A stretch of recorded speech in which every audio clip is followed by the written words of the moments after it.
বিসমিল্লাহির রহমানির রহিম।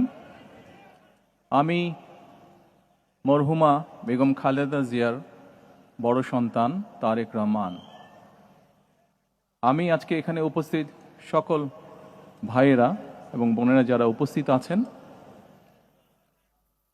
মরহুমা বেগম খালেদা জিয়া জীবিত থাকাকালীন অবস্থায় যদি আপনাদের কারো কাছ থেকে কোনো ঋণ নিয়ে থাকেন, দয়া করে আমার সাথে যোগাযোগ করবেন, আমি সেটি পরিশোধের ব্যবস্থা করব ইনশাআল্লাহ। একই সাথে উনি জীবিত থাকাকালীন অবস্থায় ওনার কোনো ব্যবহারে, ওনার কোনো কথায় যদি কেউ আঘাত পেয়ে থাকেন, তাহলে মরহুমার পক্ষ থেকে আমি আপনাদের কাছে ক্ষমা প্রার্থী। দোয়া করবেন আল্লাহ তাআলা যাতে ওনাকে বেহেশত দান করেন। আসসালামু আলাইকুম।